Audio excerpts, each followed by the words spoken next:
A new coffee table book highlights great St. Louis parks and the importance of green space in our community. St. Louis Parks next on City Corner.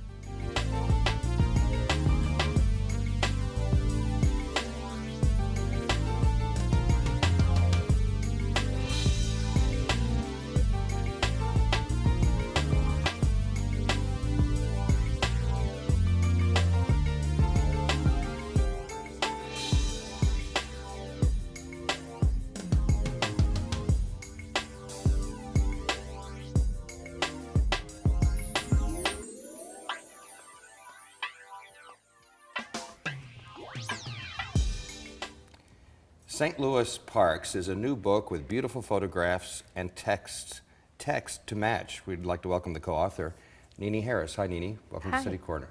Thank you. St. Louis Parks. How special are the parks here in St. Louis? Oh, they are extraordinary. If you consider within the city, and the city only covers 61 square miles, we have over 100 parks. We have the first park west of the Mississippi. In Lafayette Park, we have the nation's urban stellar park in Forest Park. We have the finest Victorian park in the nation in Tower Grove Park. This is remarkable. This is not just a city treasure or a regional treasure. This is a national treasure. And about what's the approximate time frame from the first park to the last? Well, the amazing thing here is that we were establishing parks starting in 1836 in the city. And that is very early in the very concept of establishing public parks either in the United States or in Europe. And the effort to establish and develop park space is ongoing. There's no end to this. It is an ongoing process in the city. Now, your book covers two areas, parks in the city of St. Louis and parks in St. Louis County. You handled the city parks. Tell us about your co-author. Well, Esley Hamilton did the parks in St. Louis County, and he has worked for the County Parks and Recreation Department as a historian for decades, and just loves and treasures and protects those parks. Let's take a look at two images from St. Louis Park. We'll begin with Lafayette Park. Was this the first park in St. Louis? This was not just the first in St. Louis, it is the first west of the Mississippi, and it showed incredible vision that in 1836 our city leaders put aside 30 acres of common fields to be developed as a park. Oh, and isn't this a lovely view of that park in wintertime? The park was filled with rockeries and moss gardens and shade gardens sheltered by towering trees in the 19th century, just like it is today. And these parks are exquisite in any season. I have a fondness for Lafayette Park. I had relatives that lived there 100 years ago. In fact, my grandmother had her first date Really? skating on a little pond there in Lafayette Park. We think that's where my great-grandfather had his first job in St. Louis, planting trees in a city park, and he lived near that park. So back 100 years ago, 120 years ago, was that one of the residential neighborhoods, I guess? Oh, absolutely. And also there was a very elegant neighborhood on the near north side around the second park in St. Louis, Carr Square. Do we have an image of that, I think? Not with us. Okay. No. How many pictures do you have in the book? Oh my goodness, I didn't count. Hundreds. Okay. I've lost track. Let's take a look at another image from the book, St. Louis Parks. And we're talking about parks both big and small, right? We have pocket parks. We have giant forest park. What's now this one? here's an image of Benton Park, which was established in 1866, and its first gardener and landscape gardener was Edward Krausnick, a German immigrant, and his father had been the head landscape gardener for Sanssouci Gardens in Germany. I've gone to that park recently. I had never really been over there until I had a friend move to that area about a year or two ago, and it's a lovely little park. And I think I read in your book, because there's a lot of good text in addition to the photographs, that originally Benton Park was a cemetery? This site was a cemetery, and they started moving the graves out in 1853 as the city was growing and grew around so many areas that had other uses. They reconverted land. Wow, I wonder if that was controversial at the time. No. No, There not was to move no graves, really. stir. There was no stir. It was very common. You'd think it would be, wouldn't you? Let's take a look at another park that you have featured in your book, St. Louis Parks. Oh, here's the view looking out of Hyde Park. Hyde Park was established in 1854. Now that's on the Old North St. That's- Louis, right? It's in the Hyde Park neighborhood. And that's another thing that's interesting is many of our neighborhoods are named for the parks that are the centerpieces of the neighborhood. And this is interesting because it shows how our parks and neighborhoods are all integrated together, and the parks are the focal points of our neighborhoods. In the city, you don't get in a car to go to a park. You walk down the street, or in some cases, you just look out the window and see the park. That park was the first park that the land was purchased for the parkland. Well, in looking through your book, if I grasp the concept correctly, there were sort of two kinds of parks. One, the small neighborhood park, and then they established several like bigger parks at the time, which were outside of town, right? And those were sort of like destination places. And there was criticism at one time that maybe those parks were for the well-to-do, I guess, because only the well-to-do maybe could take a carriage ride out. Well, that's right. But before long, there were streetcar rides, and before long, neighborhoods grew up around those parks. But there was an ongoing conversation and debate over having small little pocket parks, neighborhood parks, versus large driving parks. And this, what was remarkable in this city is the city established both. Many cities did one or the other, but St. Louis created every kind of park you can and decided to celebrate them all. You have a foreword in your book, St. Louis Parks, by Peter Raven, formerly of the Missouri Botanical Garden. And he talks a lot about the history of parks, how I guess it was neutral surroundings. A park was a place for people of all kind of backgrounds to meet. It was a social place. It was a place where the community came together. And parks were used a little differently in the past in that the concerts, the weekly concerts in the parks attracted 5,000 in every park, the little parks, the big parks. The people brought their picnic baskets and spent all of Sunday in the park. Even the little neighborhood parks like Benton Park, where they had lagoons, they had concessions with boats in them, and that's where many a first date was. Many a romance began in these little neighborhood My parks. grandparents in Lafayette Park, like I said. I guess people had less options in those days about where to go. Well, they walked to them, but again, the parks are, in the city, the parks are truly part of your neighborhood and part of your day-to-day life. It's hard to go places in the city if you're neighborhood resident versus on a, just coming through the city on a highway. If you're a neighborhood resident, you're very likely going to go through a park or visit a park almost daily. I came through at least, one major park today in Tower Grove Park. It's part of our lives. Yeah, it's a good sign too how these parks have been preserved, because there have been times when some of them hadn't been in so good shape. We talked about Lafayette Park. There was a time when that was not an area where you'd go sit in the park. When would that have been, in the 1940s, 50s, 60s? I'm not sure. 60s. 60s. And the turnaround started in the late 60s, and the park, as the park had been the focal point in the 19th century development of the neighborhood, it became the focal point of the redevelopment of the neighborhood. And that, again, shows that relationship between people and the neighborhoods and life in the park. Have you seen that other parks, that it was the park that maybe helped bring the neighborhood back? Well, that park, Benton Park neighborhood, right now, the seeds of a wonderful turnaround are going on in the Gravois Park neighborhood. And it's really focused around that park that dates to at least 1854. Why do you think a park can be a catalyst for that? Well, one thing, simply beauty. We need that beauty in our day-to-day lives. And there is something so calming and sweetness and lushness and all of it combined in a park that you just don't find in anything else. Let's take a look at another image from your book, St. Louis Parks. I believe it's another pocket park, is it? Well, there's Gravois Park.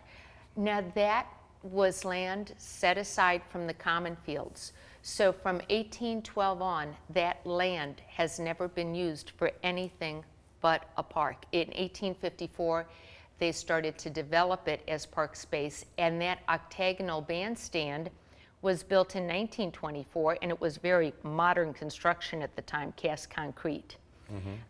It has arts and crafts features with the mission tile roof, and it's a 9-acre square that's just delightful. In the foreword, back to Peter Raven again, he talks about how stylistically the parks vary so much in St. Louis, which is a wonderful thing. Oh, that is right. We have features from 1930s WPA influence. We have formal parks. We have naturalistic parks. The range is remarkable. How many parks do you think there are right now that are in need of attention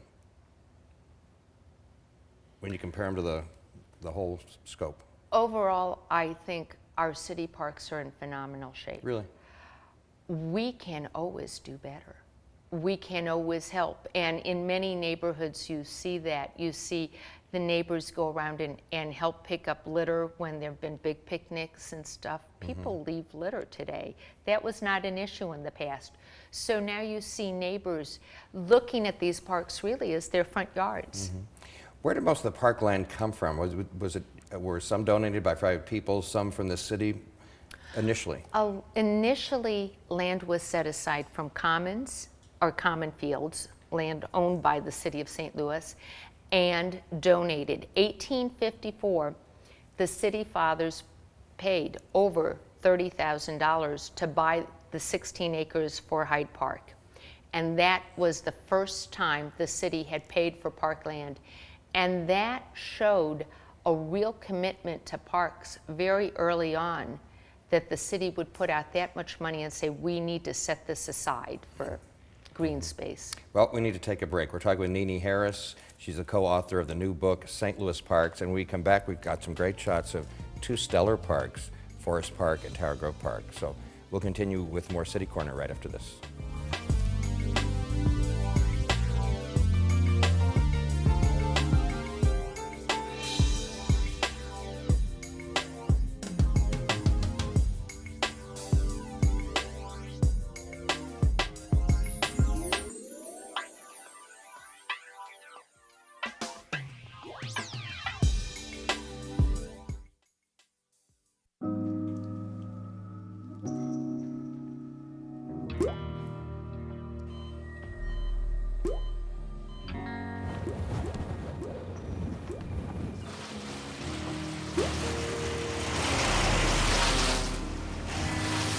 There are a million places you'd never consider texting.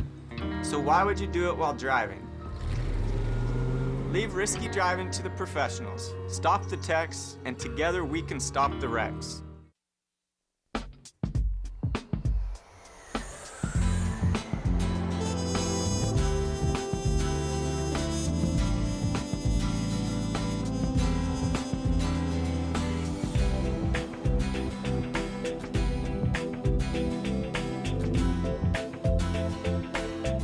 Experience St. Louis!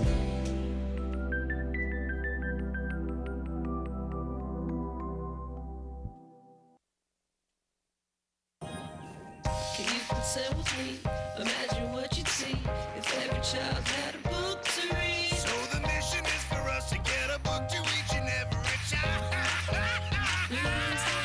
So let's join hands, book people unite. Unearth hidden passion. Come on, we'll have a good time. One book can be the first thing that helps to change a life. People unite. Read to a child today and spark a lifetime of ambition.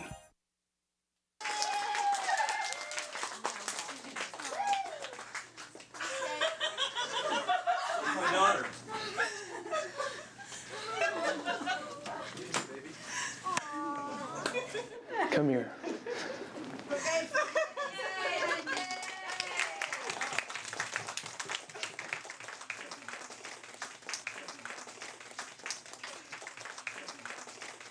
I love you, Dad.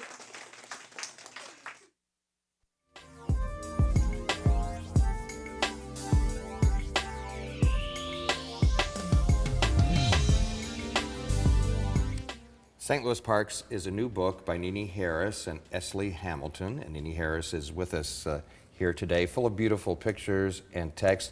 And in addition to the great photographs, you have written a lot about the history and interesting things about each park. What was involved in researching the parks? Was that information easily found? I had been pursuing it for years, so I knew to search out certain things. For instance, the Parks Department published wonderful annual reports 100 and 120 years ago that were just fascinating materials. Earlier on, the mayors had biannual reports that they presented to the aldermen, and in those reports you would find little segments on the parks that told about the improvements that were being made in the parks, say in the 1860s or 1850s. Just fascinating material. Let's talk about Tower Grove Park. As you point out in your book, some people call it the finest Victorian example of a Victorian park in the United States. You think that's true? I disagree with you. You said some people say it is. It is. There are no ifs, ands, or buts. My mother was born a block off Tower Grove Park on Crittenden in 1930, and I remember stories my grandmother would tell me when they lived there back in the day, but like back in the 30s, how my great-grandfather, and he wasn't the only one, like on a hot summer night before air conditioning, people would sleep in the park. This is Tower Grove Park, right, Nene? Yes, and there is an example of one of the fanciful gazebos that really express the whimsical nature of the Victorian era. One of the major features of the park are these gazebos that look like they're out of fairy tales, and they have ornate ironwork and ornate millwork. And as they were in the Victorian era, they're painted a whole variety of colors. They complement each other. And Tower Grove Park certainly is a utilized park these days. Oh, I mean, it is busy. For weddings and you name it, right? Well, there are times when you can see 5 wedding parties lined up in front of the ancient ruins there to get their photos taken. You talk about in the book, it's also mentioned, I think Peter Raven talks about it in the foreword too, about these common fields. So I'm talking back when St. Louis was first formed, when the French were first settling St. Louis. They established what they called common fields. Can you tell me a little bit about that? Well, the French lived in villages, unlike Anglo settlers. Anglo settlers would get a square of land and put their house in the center. The French enjoyed the community life and lived in the village on the riverfront, and then they surveyed large fields, prairie land, that they farmed together, and these were scattered about the outskirts of the city. This land was jointly owned by the village, and then later on in 1812, the U.S. Supreme Court decided that the city of St. Louis owned that land, or the then town of St. Louis. So that land, the city could later on set aside chunks of it for parks, and that's how we got so many wonderful parks. So the common fields were like the jointly owned land. The first step of what became our city park. Yeah. Well, Forest Park certainly is a jewel. You know, you talk about Tower Grove being the best Victorian park. Forest Park certainly stands head and shoulders from parks across the country too. Oh, I think it is the nation's stellar urban park. Just in trees alone, we have 15,000 trees in manicured areas and 30,000 in natural areas in that park. People remember the Forest Park from the 1904 World's Fair, but it dates earlier than that. Well, yeah, that was just one phase of the park's life. The park dates to 1876, but the effort to establish a huge park on the western part of St. Louis started while the Civil War was still raging. And St. Louis was still threatened with... Tell us what we're looking at here, Forest Park. Oh, my goodness. We are looking out of the World's Fair Pavilion at just a lovely scene of the park and some of the lagoons in the distance. And below that is some of the manicured areas. And along the lagoons, there is a lot of natural habitat for wildlife. Let's go to the next one. Speaking of, Yes, and there again, you see how the natural habitat has been allowed to grow up along all the waterways that are not in the formal areas. And this has reduced the water use by half in Forest Park. I think we have 2 more shots of Forest Park. Well, and here's an example of where a relic of another part of the city was saved in Forest Park. These are the gates to the old Vandeventer place that was on Grand Avenue. And the gates were literally salvaged and brought to the park as an architectural feature. I loved the Jewel Box. Yeah. 1930s Art Deco. And it is interesting in that all the roofs are wooden. You see the glass walls and you think it is a glass house, but it has wood roofs. We mentioned the World's Fair. Is it true that there is a Ferris wheel buried somewhere in Forest Park? There are so many stories and myths concerning the World's Fair, and I would not dare approach any of those because there are people who are vehemently convinced of it both ways in that issue. Mm-hmm. Now, Olmsted, the same gentleman that designed Central Park in New York, designed Forest Park, am I right? Well, not No? really, Okay. but he influenced early thought in the park. He was here during the Civil War, met with Henry Shaw, and helped get that discussion of starting a big park started. Mm-hmm. And so he influenced its creation, even if he wasn't involved in its design. Uh-huh. Before we go any further, why don't we mention there were 2 photographers who supplied the photographs for St. Louis parks, and they're beautiful photographs, so they deserve to be mentioned. Oh, absolutely. Steve Tiemann is a ranger for the county parks. And it just turned out, Esley found out, that for years he had been taking photos of county parks and all sorts of events in them. So we ended up with this wealth of great photos of county parks. And with the city parks, we were so fortunate that Mark Ablin, who lives very near Francis Park, was available to take all these marvelous pictures of city parks for us. And if I haven't pointed it out, there's a great variety. I guess most of the pictures would be current pictures by the photographers you just mentioned, but there are also some old, I don't know if they're 100 years old, they look like it, old photographs. They are. And I found a number of postcards, old postcards of the parks. And it was kind of interesting that in many cases, the postcards from 100 years ago showed that our parks in the city have been beautifully maintained and that they're so consistent in their appearance. We have some shots of just some random, as you say, pocket parks, smaller parks. Why don't we take a look at some of those right now? This is from the book, St. Louis Parks, Nene Harris. Oh, well, that is a scene in Carondelet Park, and we have these marvelous bridges, iron bridges, and cast concrete bridges that cross over a rail bed that follows an old creek that went through the area. Let's take a look at another one. That is O'Fallon Park. And that beautiful boathouse was built in 1913. And what's remarkable is it looks just like it did in 1913. You know, it's amazing to me looking through this. I didn't realize how many parks I was not even aware of. Yeah. Like O'Fallon Park, for example. I know about where it is, but I've never been in it. It was established in 1876, same time as Forest Park and Carondelet Park. And the land was chosen because it's on such high ground. It had views of the river. Now, the eastern border of the park was taken for Highway 70. So that's, the state of Missouri has not always been sensitive to our parks. And just a little bit of background, I should tell people, I think this is something like your 10th book on St. Louis history and or architecture. That's right, 11th. So just briefly, what are some of the other books that you've written? Well, I recently wrote a book on the Holly Hills neighborhood of South City, a book on the Gateway Arch. I wrote a book on the Bohemian people of St. Louis. We had a very large Bohemian community. A book on the Polish people of St. Louis. and books in other neighborhoods in the city. Well, the book on parks, I think, is close to your heart because tell me about your grandfather.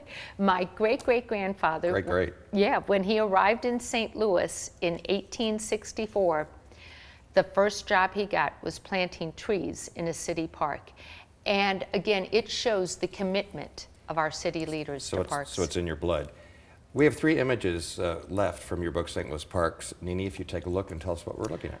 Well, that is in Fairgrounds Park, which was established in 1908, but the park space had been the site of a mechanical and an agricultural fair that was located on North Grand in North City, and that I'm just amazed at how elegant these cast concrete bridges are. They are. Let's go to the next one. Here we see a corner of Francis Park in Southwest City, and that has little stone bridges in it that were built by the WPA workers during the Great Depression.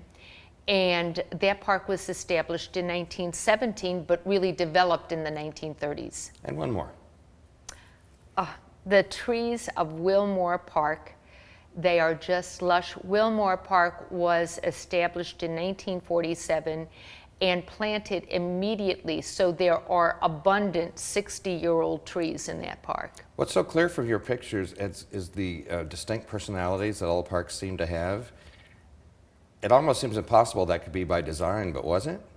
Well, it was in a way by design because every few decades, styles of landscape design changed, and new thoughts in how to plant landscapes for parks were incorporated. So you see a whole history of the landscape design of parks through our park system. Just real briefly and finally, what's your first park memory of St. Louis, personally? Walking to Belle Reve Park with my father when I was maybe 4 years old at oldest, maybe 3.